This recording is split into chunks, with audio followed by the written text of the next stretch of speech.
咁樣我哋今貓狗書架咧第二節咧就文女會同我哋介紹另外一位作者同埋一本書咧叫做《狼圖騰》。係啦，《狼圖騰》其實都係一本暢銷書嚟嘅，咁可能好多朋友都有睇過或者揭過咁佢應該仲有一個兒童版，即係即係簡單啲、短啲，因為原著都好長，原著成400頁咁，而嗰本書係咁大嘅喎，即係大過一般我哋見到嘅書㗎嚇，咁所以都幾長，咁所以佢係有一個青少年版，咁喺內地都非常之流行嘅呢本書。簡體字。佢有繁體字版嘅。係啊，香港有繁體字版。有呢本書有咩咁吸引咧？其實我初睇呢本書嘅時候咧，就都有啲憂慮嘅，因為就係我屋企人睇先嘅。咁佢睇完之後咧，佢就同我講，佢話你小心啲喎，呢本書入邊有好多場面都幾殘忍嘅，因為佢知我細膽，我本身都幾細膽個人，好怕睇呢啲。咁佢就提我都幾殘忍㗎咁。咁我就就住嚟睇啦，例如話見到一啲廝殺嘅場面，我就即係揭快啲咁樣啦嚇。因為佢係寫得好仔細。咁但係越睇咧，我就越覺得咧。其實呢本書係唔殘忍嘅，最殘忍嘅係其實我哋文明人，即係佢點解我咁講咧？因為頭先都講過啦，作者喺蒙古草原住咗好多年，咁佢同狼係有一個非常之密切嘅關係。佢同草原嘅民族咧，蒙古人咧，亦都有好密切嘅關係，即係一齊生活咗好長嘅時間。咁牧以畜牧為業嘅呢一個民族。同我哋中原以農業為主嘅民族咧，係啦，喺個性格生態上係好唔同嘅。雖然蒙古人係會獵狼嘅，係會打狼，因為狼會食佢哋啲羊馬咁樣。但係佢哋好清楚知道，如果你殺死晒所有嘅狼咧，成個草原嘅生態系統咧係會崩潰嘅，係會冧嘅。點解咧？好文明啊！係啦，好文明，係好原始都又好文明嘅喎。因為草原入邊有白兔、野兔啊，或者田鼠啊之類咁樣嘅動物，係啦，或者一啲嘅野羊，佢哋係會消耗啲草食得好快嘅。即係如果冇狼咧，呢啲嘅動物咧係會喺好短嘅時間之內咧食晒成個草原，咁畜牧業嘅人食咩咧？就西北風啦，好似就只有。所以佢哋一方面狼太多嘅時候，佢會去打一啲嘅狼，但係佢哋同時係好尊敬、好崇拜狼。所以呢本書就叫做《狼圖騰》。而草原人好公道嘅一樣嘢就係佢哋死咗咧，係會即係佢嘅屋企人啦，會將個屍體咧掟翻出去個草原嗰度，就俾啲狼食咗。而佢哋覺得係好公道嘅，係啦，係啊，人嘅屍體，佢覺得好公道嘅就係話每個草原人佢一生入邊或多或少都會殺咗幾隻狼，死咗之後俾你食翻，好公道。咁同埋就係話，即係從一個衞生嘅角度出發，咁樣係冇瘟疫嘅。因為條屍體1日之內就唔見咗㗎啦嘛。因為呢個法則喺香港就好啦。係啦，即係你就唔得入骨灰龕。你冇錯，即係你真係塵歸塵，土歸土咯。回歸大自然。係佢哋相信狼其實係佢哋嗰個民族嘅天神，佢哋叫做騰格里，即係佢哋個神叫騰格里。佢哋相信狼係騰格里嘅好重、好愛護嘅一種生物嚟嘅。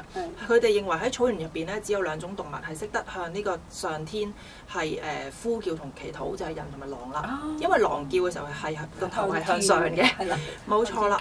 咁所以越睇我就越覺得其實文明人，我哋食一場自助餐已經殘忍過啲狼好多，因為係啊仲有個食喪恐怖。冇錯，因為喺作者嘅筆下咧，狼係非常之聰明同埋有智慧同埋係有情有義嘅動物嚟嘅。絕對同意。佢哋會照顧老弱嘅，同埋係好團結。佢哋係視死如歸，情願自己自殺都唔會俾人捉到。佢哋會自殺。佢哋會自殺嘅，即係根據呢本書入邊所講啦嚇。書講佢哋自殺，咩情況叫自殺？例如佢其中一段啦，就係有2隻一雌一雄嘅狼，咁就假設佢係夫妻啦，係老狼嚟嘅，咁可能就追唔上大隊，咁就墮後就俾人追咯。咁跟住就逼到去山邊山崖嘅時候，佢咪情願自己跳落去咯，佢都唔會俾你捉到㗎。哇！係啊嚇，咁同埋就話佢哋去狩獵咧，咬到夠就收手㗎啦，食飽啦佢就收手啦，佢就唔會去殺死晒，就佢殺多啲係有原因嘅，佢係留翻夜晚嘅時候帶嗰啲老弱或者傷嘅出嚟食。佢哋會咁樣做。佢哋會咁樣做嘅，所以係好有義氣。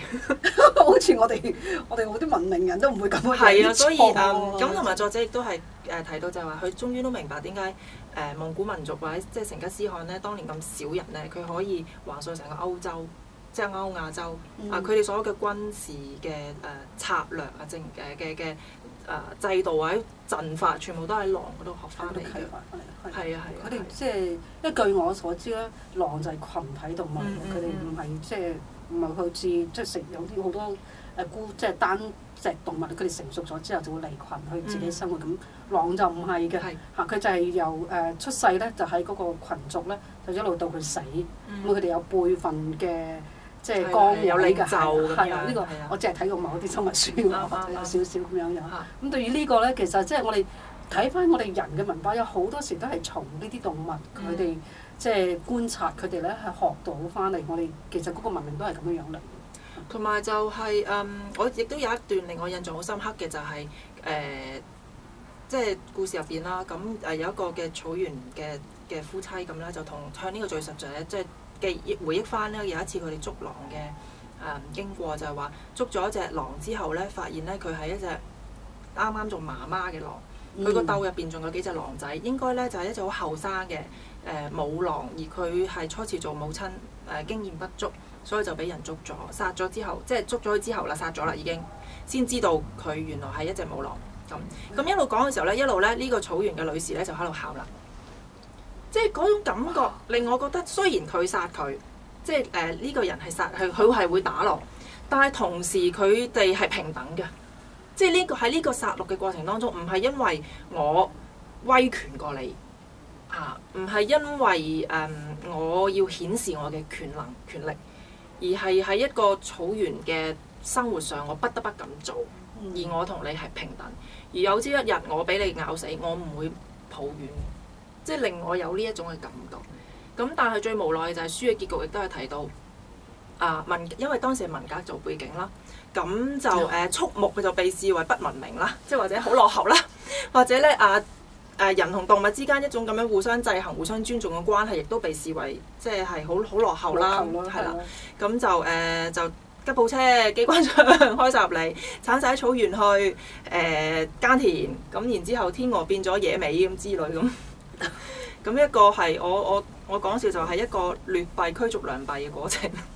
呢個其實仲發生緊㗎嘛，我哋翻嗰度發生緊咯。係啊，所以值得睇呢本書。我都非常之期望，希望我哋可以即係我喺邊度揾到呢本書？亦都係好流行、好暢銷嘅一本書。咁應該係即係一般嘅書店都會有得買。咁就繁體字同簡體字版本都有嘅。幾多錢啊？如果簡體字好平嘅啫，幾十蚊嘅啫。我好似我嗰本咁大本30幾蚊就好似。係如果你翻大陸買仲平啲添。係啊，繁體就可能貴些少。咁書名叫做《狼圖騰》啦。咁個作者姜蓉。姜蓉啊，佢係咩國籍嘅人嚟？其實佢係中國人、中原人嚟嘅。佢係知青。就係因為文革嘅時候，佢以知青嘅身份就去咗，係啦，就去咗草原。即係佢哋要即係將啲幹部咧 send 去唔同嘅地方嚟到去工作咁樣樣。同埋呢本書你可以當佢動物文學咁睇，你亦都可以當佢係即係一個嘅中原人。佢去到蒙古之後，佢比較蒙古人同埋中原人嗰種嘅歷史之間嗰種嘅關係。你知道中原人佢會好怕外族啦，即係我哋睇歷史由一開始就已經係咁。咁外族嘅人有不時有入侵，然後中原人又抵抗翻佢哋咁。但係其實如果我哋純粹從中原人嘅角度嚟睇咧，外族就一定係衰嘅嚇。即係例如話我哋睇金庸嘅小説就已經係啦，係嘛？即係金輪法王一定係妖魔啊、邪魔啊咁樣噶嘛。抗呢個咩外勞、匈奴啊。係啦，岳飛就係我哋嘅民族大英雄啦咁樣。但係又唔講我哋自己其實不斷去侵佔人哋嘅地方嘅，其實。即係一個就係一個純粹，即係我哋一直嘅歷史就係純粹從中原人嘅角度出發咯。但係你跳翻開啲嚟睇嘅時候，其實大家就係都係為咗生存或者為咗佢嘅領土而去互相去，你可以話鬥爭，你都可以話係守衞自己嘅家園。係咪純粹即係佢哋就係妖魔鬼怪，我哋就係正統咧？其實唔一定咯。唔一定啦。我哋希望可以即係多啲朋友可以掌握到呢本書，揾到呢本書啦，叫做《狼圖騰》。作者係姜蓉。係。